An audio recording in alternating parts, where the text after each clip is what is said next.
Ötmə əməliyyatını doğru formada necə eləmək lazımdır? Ötmə əməliyyatına başlamamışdan öncə mütləq şəkildə sol güzgünü, sol aynanı kontrol eləməlisiniz. Hər bir avtomobilin özünün kör nöqtəsi var, ona görə də bu avtomobil üzərindən danışacağım. Məndə məsəl avtomobildə bu istiqamətdən sonra avtomobilin beləcə kör zonası başlayır və mən onu görə bilməm. Burada bir neçə alternativ var.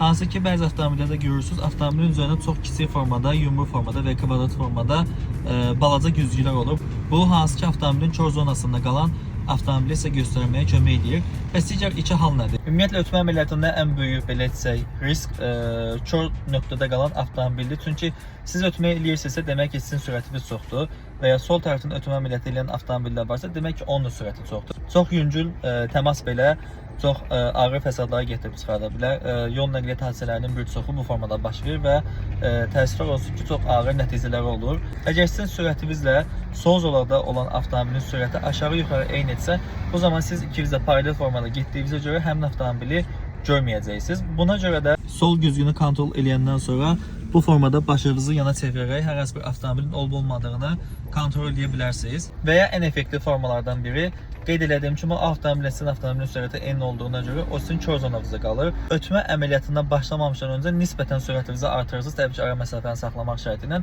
Artıq sürətinizi artıranda o avtomobilin sizin avtomobilin sürəti arasında fərq yaranır.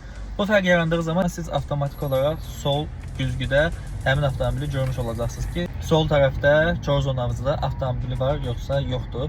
Bəs yaxşı, ötmə əməliyyatını bitirdim, hər şey qaydasındadır, sol güzgünü kontrol elədim, dönmə işığını yandırdım, avtomobili keçsəm, nə zaman yenidən öz zolağıma qayıtmalıyam? Bunun da ən effektiv yollarından biri sağ güzgünü kontrol etməkdir. Hansı ki, ötmə əməliyyatını bitirəndən sonra öz zolağınızla davam edirsiniz, hansı ki, ötməyə çıxdığınız zolaqdan söhbət gedir.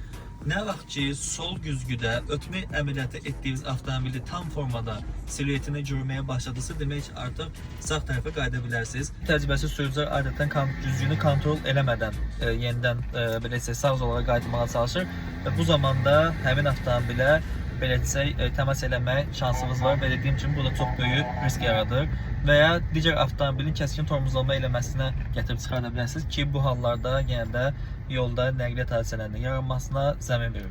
Bu formada faydalı məlumatlar əldə etmək istəyirsə, hesabı buradan izləyib videonu save eləyə bilərsiniz ki, videonu paylaşdığım zaman birinci həmin video sizin qarşınıza çıxsın.